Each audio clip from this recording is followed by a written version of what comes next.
Hello and welcome to Strong Black Twink. I am your host, Baraka Mina, and welcome to the first episode of the series. Just to give a bit of an idea of what the podcast will be like, if you've ever had a conversation with me in real life, then you can expect much of the same bullshit. Except this time I don't have to hear your opinions and I don't have to smell your breath, so period. But the reason I called it Strong Black Twink is one, because it's a funny, stupid name, and two, because I genuinely do feel like navigating the world as a black gay man, sometimes femme presenting, I wouldn't call myself a twink, but jury's still out. I think that there are various challenges that I feel like many people will be able to relate to, and I think that the world for that reason has forged me into a pretty insane and unhinged person, and I have a very, let's say, unique and specific way of navigating the world. My perspective is pretty much the only original thought that is out there today, so I felt like, how can I not share that with the masses? So you can expect my opinions, advice, brain rot, a lot of useless chatter, as well as a very small peek into the life and times of Baraka. So the first episode's title is I Don't Give a Fuck If You Like This Podcast. To give some context, I knew I'd wanted to do a podcast for a long time. For those of you that have been watching me make stuff since back at school, like I made a student magazine, and then I had Woke Wednesday, and then I had two different podcasts. I had one podcast for Woke Wednesday, I had one podcast for like law stuff. I think I've always been doing journalistic type of stuff, and maybe in like 2022 I kind of fell out of love with it. Like I just felt a bit burnt out, and like I wasn't really as passionate about it anymore. I knew I wanted to do a podcast again just because of the fact that I typically speak to myself. The majority of my life I'm just talking to myself, so I was like, I know I want to like share this insanity with other people, but I just didn't really know what the format would be, what the structure would be. So a few weeks, maybe like a month or so ago now, I came up with the title Strong Black Twink, and I was like, oh my god, that's the name of the podcast, like I'm doing it, I'm ready. But maybe last week, when I was then actually thinking about releasing it, it took me hours and hours and hours of just laying in bed and like looking up at the ceiling, like, what is the first episode going to be about? What am I going to talk about? What's going to make people want to come back? What's going to make people interested? And maybe like 2 hours into this like insane like overthinking, procrastination, analysis paralysis vibe, I was like, well, the whole point of the podcast is that it's supposed to be reflective of me and how I am and how I think. And I feel like anyone that's met me knows, like straight off the bat, like the first 5 seconds of meeting me, you can tell that I just do my own I do really do my own thing. Like I really am not too worried about anyone else's opinion, and why should the podcast be any different? So I was like, it actually makes perfect sense for it to be about me not really caring. Like I think if someone watches this podcast and is like, oh, this is not for me, great, amazing, see yourself out, babes. Like it's actually very fine, because people that like it will like it and want to come back. And so I think I'm very comfortable with that. I'm very comfortable with like being, my mum always calls me a Marmite person, which low-key, ouch, but it's true. I think I like being someone that only certain people get, because low-key, like, the girls that get it, and those are normally the intelligent girlies. And the people that don't, like, I'm actually so happy for you. Like, that's fine, find something simpler. So yeah, like, I think I've grown up a lot like that, like quite an individualistic person, very much a people person, but like the people that I like, I feel like are people that either resonate with me, or even if we have different perspectives, like get it, like, you know what I mean? So yeah, and I think that that's the same with like anything that I do. Like it's not necessarily for everyone, and I don't make things for everyone. Like that's not how you necessarily make great, amazing, in my opinion, or that's not how I make great, amazing things. So yeah, not that this is great and amazing, but period. Okay, I have notes also, because I tried to record this yesterday and it was a it was a mess. So yeah, I just wanted this to be representative of, like, if you're having a conversation with me, if we're just like chatting shit, this is what it's about. Like, this is what I'm talking about.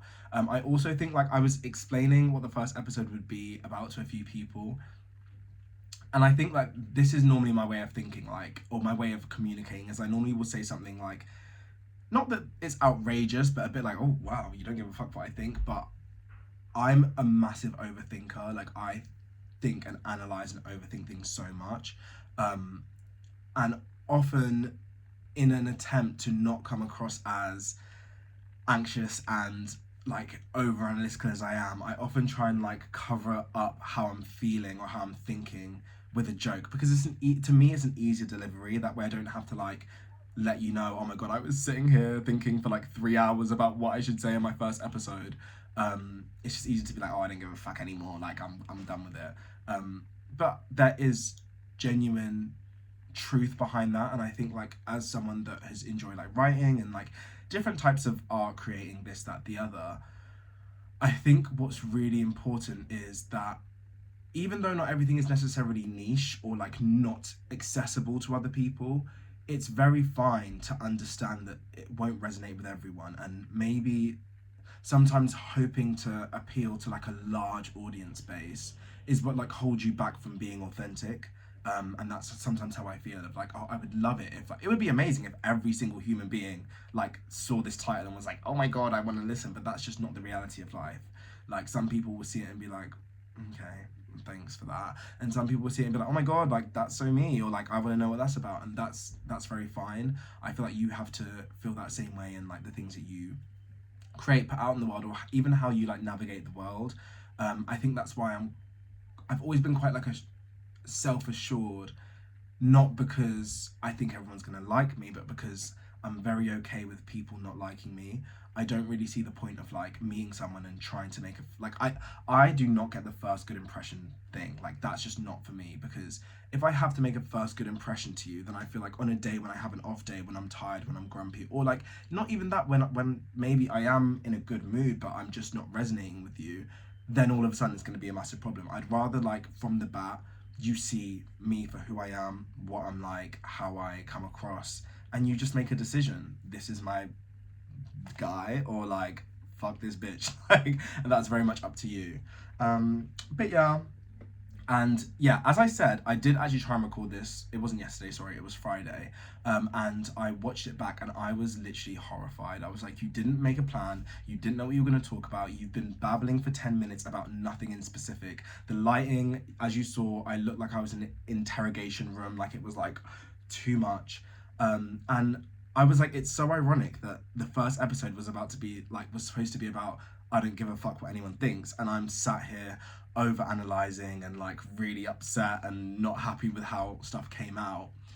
But I don't think it's that ironic, because what I realized is, as I said, like, even in planning this first episode, I do care about things I do, and I do care about what I put out, but in the least self-involved way. I think I care about my opinion. Like, if I like it, then I'm fine with it. I'm fine with someone else not liking it. But if I don't like it, like, that doesn't make any type of sense. But yeah, I think when I had left the studio and I was like, do I actually secretly care loads about other people's opinions? I was like, again, like, going in a fucking spiral, because that's how anxiety works. And then I was like, no, like, it's actually very fine. Like, I think it wouldn't make sense to do anything if I didn't care about my feelings. Like, as someone that enjoys creating, I always have a very specific image of like how I want something to come across, or how I want to present something or present myself. And at the point that I have done a good enough job of wrapping up myself or my art or my projects in a way that makes sense to me, however it's received, I'm completely at peace with, if that makes sense. So yeah. But what else did I want to say? Yeah, so like, I definitely think I'm a perfectionist, but I'm also pretty unapologetic about how, like, who I am and how I express myself. It's just like, I like to still invest energy into making sure that that's good. But what I would say, I feel like that is, to me, a form of like self-love, of like just being very unapologetically yourself, and like not allowing the opinions of others to police you and like force you into a box that you don't feel like you fit into. But I do feel like in the last like 12 months, like, or so, I have seen more and more maybe the downfalls of being someone that like is like, oh, I don't give a fuck about anyone, like I'm just gonna do me, I'm just gonna do me. I think that one thing I would say is that being so individualistic sometimes can be demonized by people who can't like cope with not putting you in a box. I think that's something I've definitely felt, is like there's a sense of intimidation. It's not an intimidation necessarily at me, but an intimidation that you don't fit in, you don't work in the system that I have created for the world, if that makes sense. Like where people are supposed to fit neatly into like different areas. I think I felt a lot of resistance from people at my existence, because I'm just like, oh, I'm gonna do this, I'm gonna do that, and like if you don't like it, that's very fine. Like you're allowed to not like it. I think people don't like that. People don't like me being okay with them not liking it. Like someone might be like, oh, Braca, why do you do this? And I'm like, oh, because I wanted to. And it's like, yeah, but did you not think? No, I don't think. Don't think, babes. I'm actually great. I'm actually amazing. And that's definitely, I feel like, a lot more this year been met with a lot more like, I feel like, disdain, and especially people that you build like longer term relationships with, a bit of resentment that like, oh, this person just does whatever they want, like who do they think they are? And I think people always assume that it comes from a place of like being like up myself and like I'm just gonna do me, but it's really not. It's just like when you realize your life is yours, and when I'm sat in my grave, I think Dochi said that, when I'm sat in my grave, it's just gonna be me by my damn self. You're not gonna be there with your fucking bones rotting over me. Fucking hope not. So like, I have one life, I have to live it to my fullest. But I think the way that society is, like from school to work to this to that, I think everywhere rewards you with being categorizable and boxable and like sensible in society. And so being a disruptor is just seen as a massive inconvenience, and people really don't like that. And I think the worse it's got, maybe the more I've been sure that I'm on the right tracks. Not because I'm pissing people off necessarily, but because I always, like, whenever there's that type of situation, I always feel like I try and analyze, okay, Braca, what could you have done differently? And maybe like what could have stopped this dispute, this argument, this resentment, this energy. And it's like, I don't know. I feel like everything I did was kind of correct. So I would do it again, and I would do it worse. So yeah, like I think it's just made me a bit more certain of myself. And like, I think another bad thing about maybe not being so worried about other people's opinions is I never really feel the need to defend myself, because who am I defending myself from? Like, the people that I would have to defend myself from, I probably wouldn't agree with their opinions anyway, so therefore their opinions don't matter, so therefore I don't have to defend myself.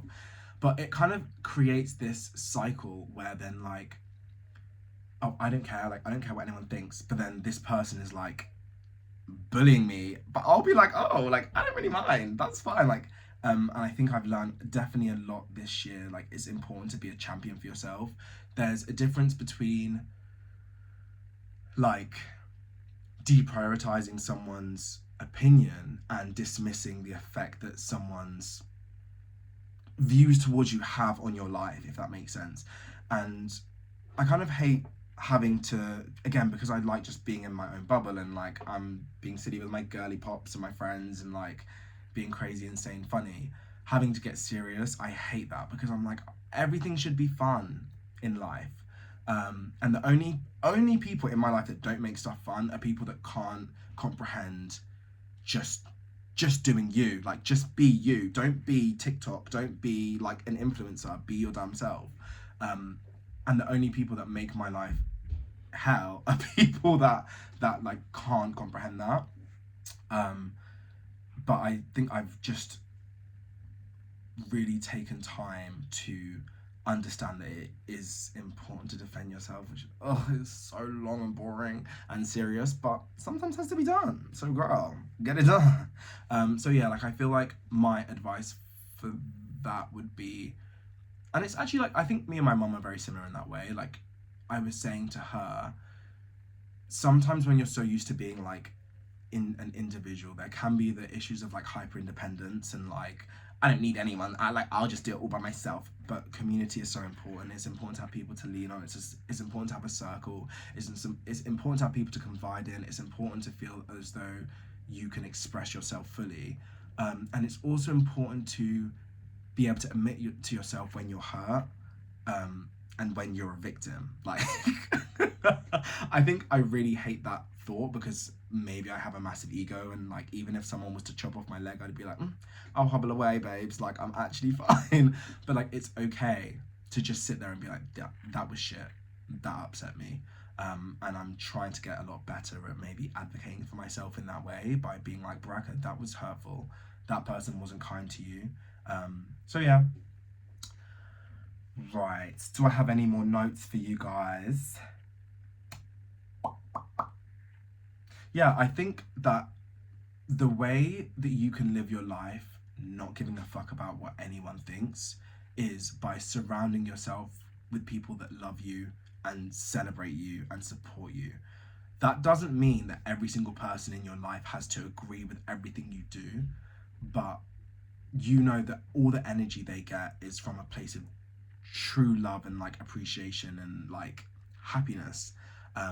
Yeah, and I think those people will teach you to care more about like the things that you're doing as well, because when you receive like say I do this episode and my mum is like, oh Braca, like the microphone could have been louder, oh like next time do this, like that's fine, like, and it's very good. I think I'm learning a lot more to take outside opinions and be like, okay, maybe I don't care, but I can learn from this. So yeah, I think there's growth in me, babes.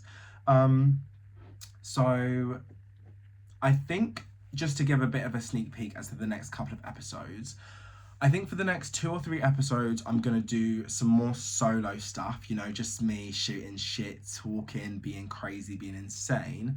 And then in a couple of episodes, I do want to have some guests. I want my friends here. I want to talk about random shit. And I just want to go from there. Should I do something like a song of the week or like music of the week? Do you know who I've been obsessed with? And it's probably going to be the same next week, I can't lie. Tate McRae. Oh, no. Okay, this week has been... Actually, I'll say Tate McRae this week, and then next week I'll do my other girl. But I love Tate McRae. I think she is insane, amazing. She gives what the girlies needs to give. Like, we've been missing, and I don't want to be mean. I don't want to, like, this sounds mean because I actually do love her. Like, we just needed a standard pop girl. And I feel like she's like almost campified standard pop. You know what I mean? Like, I wouldn't call it mediocre. But like, you know what I mean? It's just like, your bar is here, so that all the other girls here, like, we love them and we need a Tate. But I've been obsessed with her album. I listened to it like loop on loop on loop on loop, revolving door bitch, like it's too good. And what else? I don't think I want to do too many other like, this is the thing of the week, like shut up, no one cares. Be quiet. Maybe I'll do Donkey of the Day, because my friend was always like, he can't wait to do his podcast and do Donkey of the Day. Who's gonna be my Donkey of the Day today? I feel like someone did piss me off, but I can't actually remember. Nah, no one, babes. Goodbye, guys. I'll see you next week. Hope you enjoyed.